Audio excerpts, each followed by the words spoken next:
pleasure and honor to introduce recently inducted International Hall of Fame Ken Schnake. I met Ken about, I don't know, maybe a dozen years ago.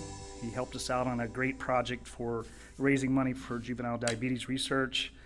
Quite a career, over 40 years, been with the Clippers since the very beginning. How many of you guys played ball growing up? Baseball, softball, I don't care. Most everybody in the room. How many of you been to a Clippers game? Pretty much everybody in the room. How many of you been to the new stadium? Hopefully most everybody in the room. Excellent. Pretty amazing story. I'm going to let Ken get up here real quick, but I want to say for an investment of $25,000 back in 1976, 77, and now the club's worth nearly $50 million. Quite a return on investment. I give you your Columbus Clippers President and General Manager, Ken Schnake.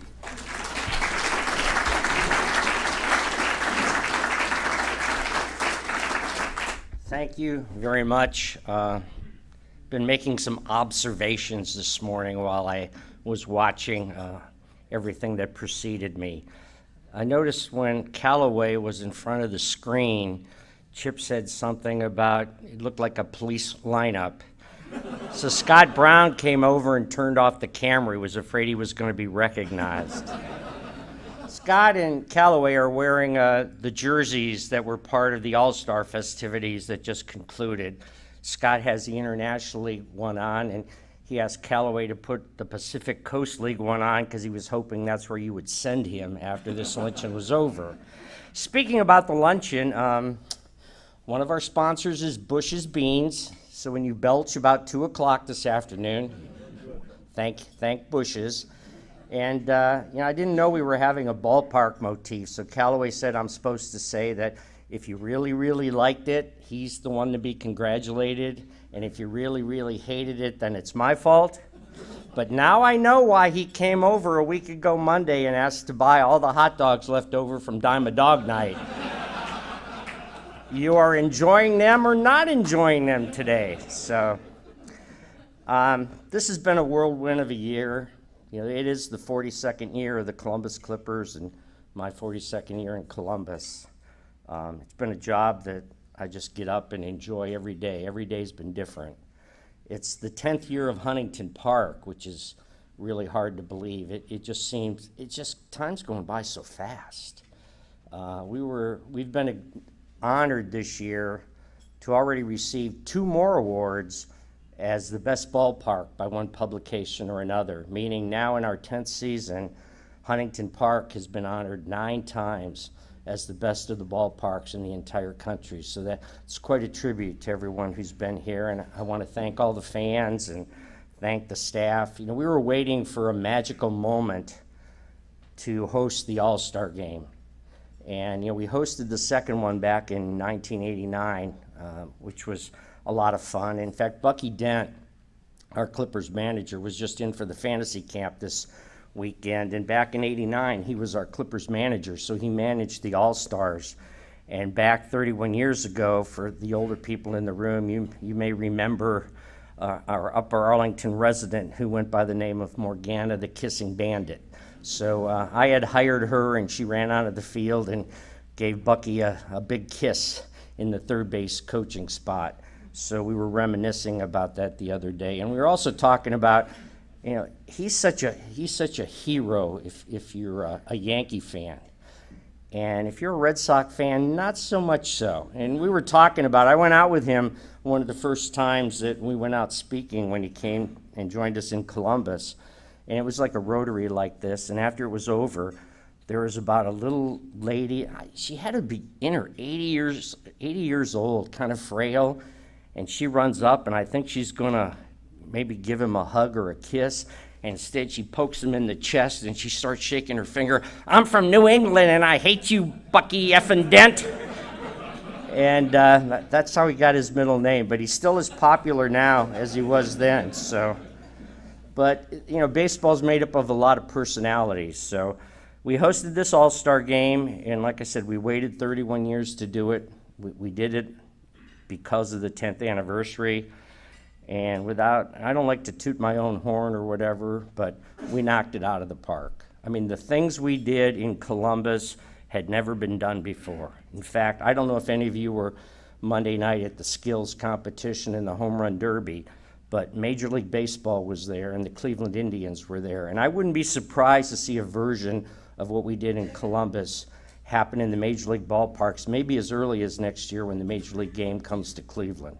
We had some wonderful activities for all of our out-of-town guests. We had a wonderful gala for them at COSI. We had a luncheon on Wednesday with over 1,200 people in the Battelle Ballroom. They said it was the largest lunch ever, with Clark Kellogg as our speaker. Then we had a fan fest in the street and just a wonderful all-star game. So I promised our staff that we were just going to set a standard that couldn't be topped, and I promised them that we'll never do this again in my lifetime, so we won't be having to top ourselves. And then the second part of this trip will possibly happen in September, because we become the first city in the country that have ever stepped up to host the All-Star Game and the National Championship Game in the same year. And people asked me, said, did you get a lot of opposition from teams that wanted to host one of those events? And I said, nah, when they heard I wanted to do both of them, I think they just thought I was stupid and they'll let me go ahead and try this. So as we head towards September, I am trying to become the first city that's ever hosted and been in the national championship game. It has never happened. So I've had many talks with Chris Antonetti and Mike Chernoff and the Indian, Terry Francona, telling them, don't strip our club in September. I really want to do this. So, we're in a pretty good position now. The Indians have a good lead in the AL Central. They just made a great trade to get those 2 bullpen arms from San Diego, giving up our catcher, Francisco Mejia. That was a great trade for the Tribe. And as we stand here today, or you sit here today and I stand, we're only a game out of first place in the International League. So things are going in our favor, and I just hope we're going to have a chance to do this come September. So anybody have any questions, anything they want to ask? I usually like to open it up to see. We'll let the President Callaway. Tell us about your Hall of Fame. Yeah, I'm really uncomfortable talking about that. Repeat the question, I can't hear it. I'm sorry? You have to repeat the question. Okay, he wants me to brag a little bit about the Hall of Fame, and I say I really am uncomfortable doing that. All of my peers elected me into the International League Hall of Fame, so I become the 3rd Columbus executive following my 2 mentors, Harold Cooper and George Sisler, and I become only the 13th non-playing person ever to be elected to the Hall of Fame, so it's quite an honor.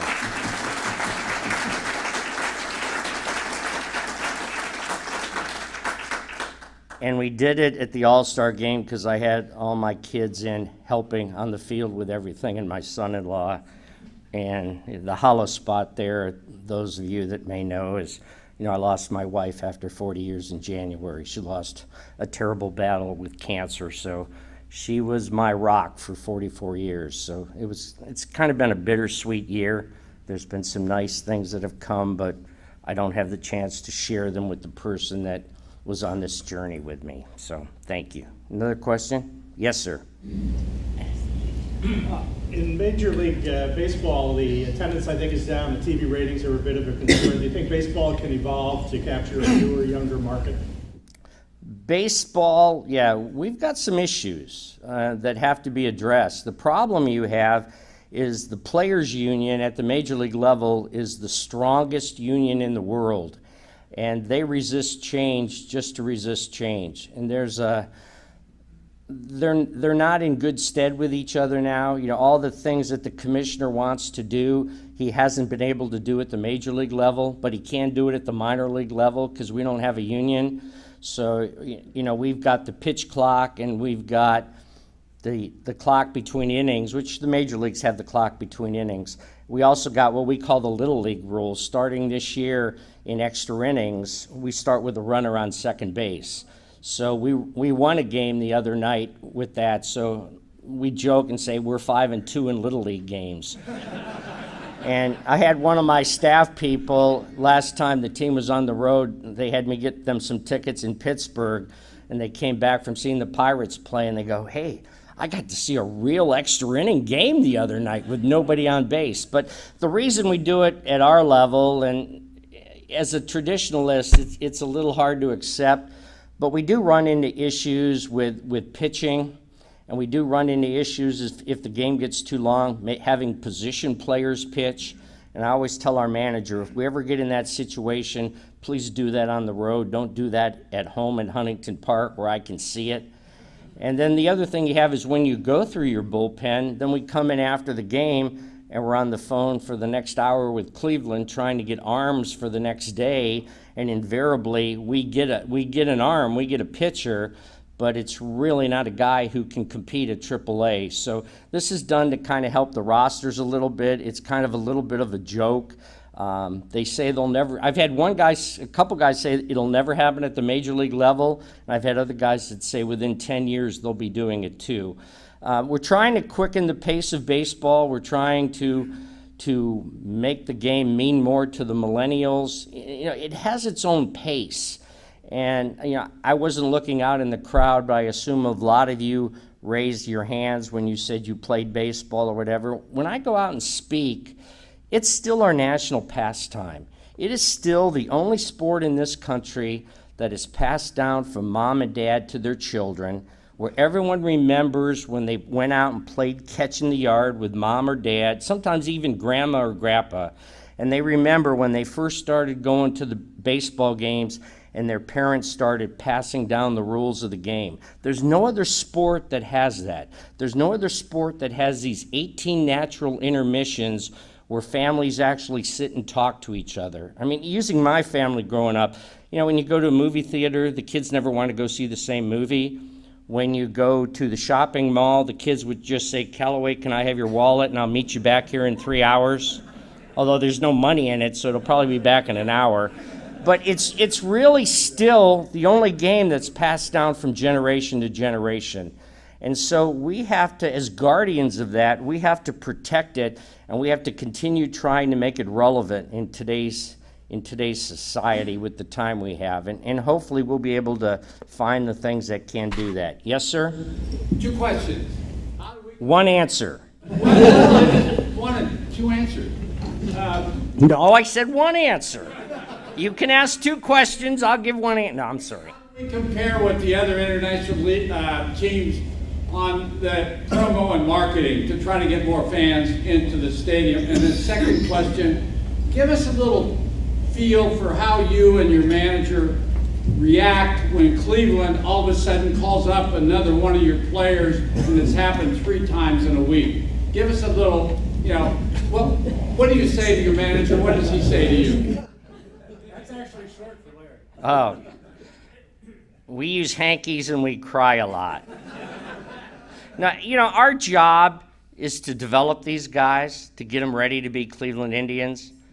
And, over our history, I spent 28 years working for George Steinbrenner under the same philosophy of developing players to be Yankees. I think what we're really proud of is last year when the Indians got to the playoffs, and actually the year before that too, 18 of the 25 players on that postseason roster were Columbus Clippers that played here and the fans got to see here. I think that's a remarkable achievement. In that regard, other than it happens more frequently, it's no different than Urban Meyer losing a football player who gets hurt. I mean, something happens, a player is no longer available, you've got to work your way around it, you've got to find a solution, and you hope that there's enough talent in the organization to bring some players up from Akron so you can kind of keep motoring along. And the key is, as we head into August for the Clippers, is knowing that we have a couple kids in Akron that are going to come up and help us, and also knowing that we've got a couple veterans that are going to buy into this. I had 2 veterans, one 14 years of playing professional baseball with 465 games in the major leagues, and he was dying to be named an International League All-Star. He had never been on an All-Star team back to his Little League days, and he really wanted that honor. And the second guy's 30 years old, and he wanted that honor. And talking to them after the game was over, they asked me, what's up next? And I was explaining about the championship game, and they said, Ken, we've got 4 or 5 guys in their late 20s, early 30s out in your clubhouse that have never won a ring and have never sprayed champagne on each other. We are ready for this. And that's the kind of buy-in you need in today's game. You know, there's a lot of things money can get you, but money cannot get you that World Series or that national championship ring that you have a chance to win. Your other question was about attendance. Marketing and promotion. Okay. You know, no one's ever perfect. This year, we've had 49 home dates. We've lost 2 of them to snow. And we had the weather service has told us that we've had a weather situation on all but 15 of our home games. And in April, we had the 3 coldest nights on a Monday, Tuesday, and Wednesday in all 42 years of Clippers history. In fact, on the one game, our manager's coaching third, and he keeps looking up. And after the game, I went in and I said, Chris, what were you doing, looking up, trying to catch snowflakes on your tongue like a little kid? He says, no, I was just looking up to make sure the outfielders are going to be able to pick up the ball coming through the snowflakes. Marketing-wise, we have always finished in the top 3 or 4 in the country in both total attendance and average attendance. So while there are some nights I'm not happy with the attendance, overall, based on what 160 teams do throughout the country, we're in a pretty good spot. Very happy with our effort. Ma'am. Yes, I'd like your opinion on how does managing a baseball team or owning a baseball team, what kind of leadership skills would you transfer from that to, say, business or life? If you can share some. Well, I think baseball mirrors the game of life a lot, because baseball, whether it's the front office or the team, it's about a group of individuals that get together and collectively work as a team. So your individual effort, whether you're in your office behind a computer or you're out on the field, whether you're selling tickets, you're part of a group effort. You have to do your part while the others are doing their part, and then at the end of the day, you share in the success. Baseball's also a game of failure. I mean, a player who hits 300 means he makes an out 7 out of 10 times. You know, just like in the business world, they say a good salesman is successful 1 out of 10 times, which means 9 times you don't make a sale. So baseball, very much like life, you know, we have to get over the disappointments, we have to get up off the floor, and we always try to do a better job the next day. You know, you have to forget, when the Buckeyes lose a football game, you know, that lingers with you for at least a week. When you have a bad day in the office or you have a bad day on the baseball field, it doesn't linger too long because you got the chance to get up and get over that the very next day. From the time we break spring training and we arrive in Columbus, we play 140 games in 153 days. So, and 70 of those games are at home and 70 of those games are on the road. So pretty much just like business with vacation time sprinkled in. You've got this situation that you address every day. Every day you try to get up, you try to do a better job, you try to be part of your family, you try to contribute, and you try to help those, your teammates or your work associates. If they're having trouble, you try to get them to do a better job. And as the leaders of that, both the field manager and the general manager, you know, we set our tone on setting a direction. We try to make sure that everyone in our organization gets to the forks in the road at the right time, but you have to know when to step back and let them do it their own way. You know, I'm old enough now that some of the social media stuff is pretty neat, but I really don't know how to do it. I mean, we have a social media director that's just out of this world. So I've learned over time to sit back and let the kids do it. And just be there for when they have questions, when they have concerns, when they don't feel they're doing good, and try to prop them up and give them the confidence they need to go out. People in this world are afraid of failure. No one wants to make a mistake. On the other hand, if you don't make mistakes, you're not trying. So as a leader, you have to allow people to make mistakes, try to control the damage from those mistakes that it's not something social media-wise that causes the organization a lot of concern, and just get everybody going in the same direction. It's wonderful, the world of baseball, a little bit like the world of business, because no day's ever the same. And that's the part I've really loved about the job. Yes, sir, in the back. What are your thoughts on the Cardinals firing the dean? Managers are hired to be fired, and we know Mike Matheny a little bit. He's a Columbus kid. He trained under Ron Golden, who is a very good friend of mine, who does all of our baseball camps at Huntington Park for amateur kids, high school and younger kids. They just talked the other day about it. Unfortunately, in today's world, when a sport team is not successful, you can't get rid of the whole team. So you get rid of the manager, you get rid of the coaches. So he's a victim of that. There's some things about the clubhouse and some of the players. He told Ron he was having trouble with some of the younger players that aren't buying into the team concept of how you do things. And so he just ended up being the victim. A very good man. I'm sure he'll get another job. Yes, ma'am. Can you tell us about the life of a AAA ball player? What's the income disparity in that dugout? And do they travel by bus? And do any of them have jobs in the off season? I've always wondered what that looks like. Okay, most of the AAA players, the major leagues have 30 teams. So those are the 7, and each team has 25 players.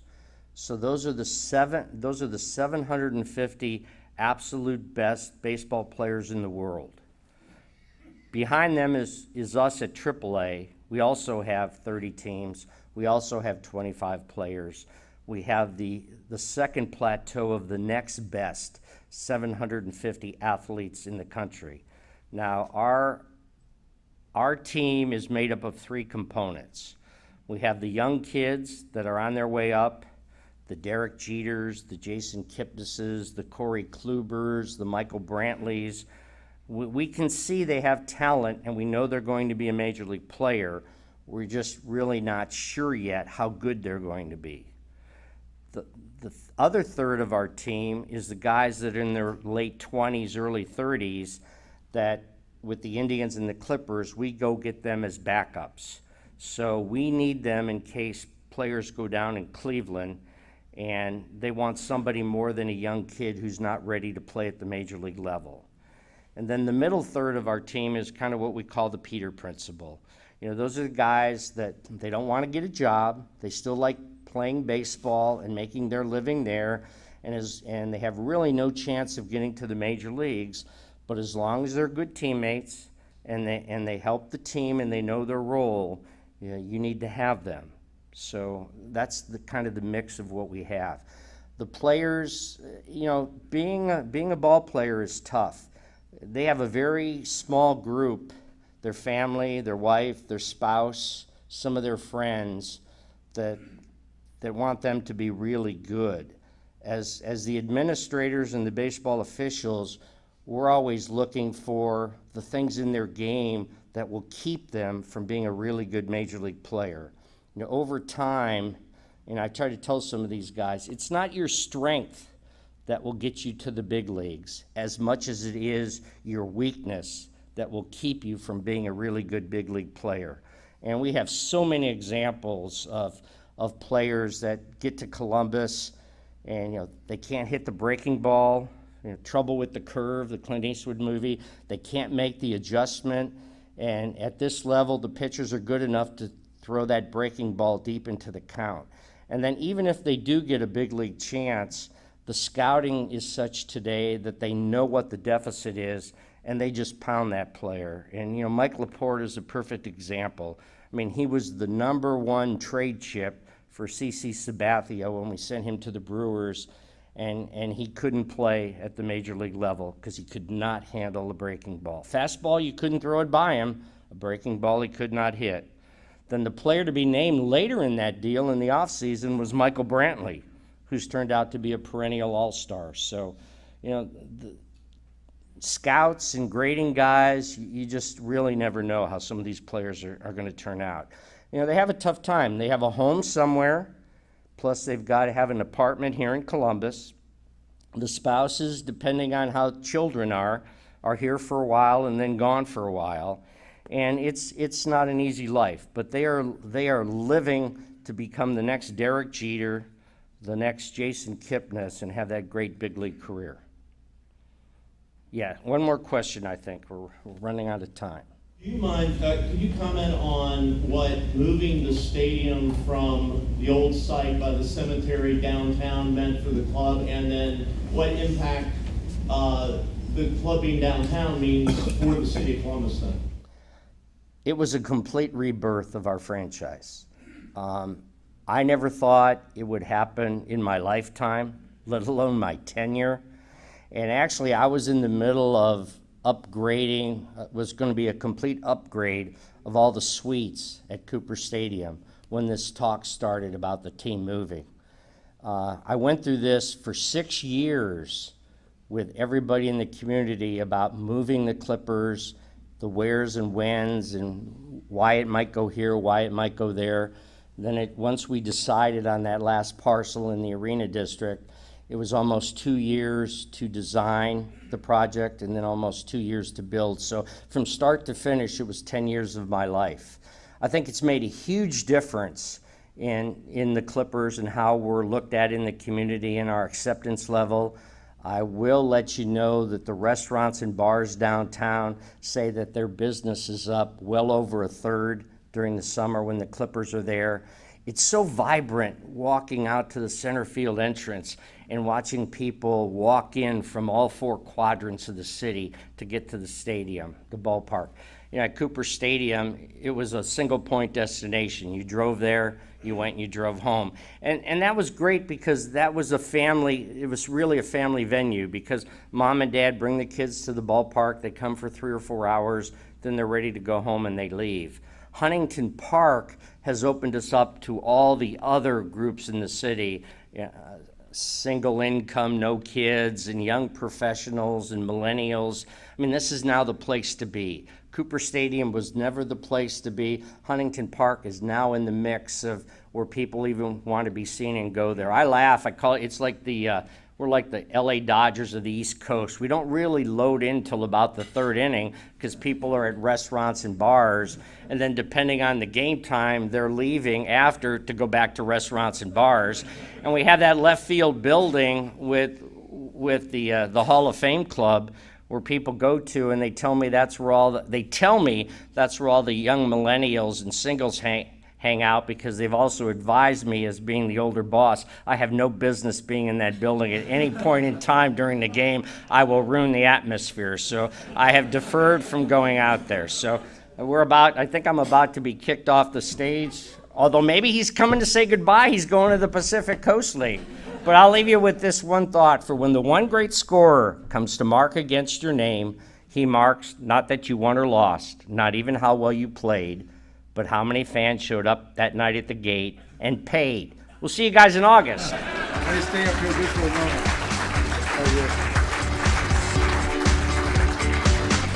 With that, this meeting is adjourned.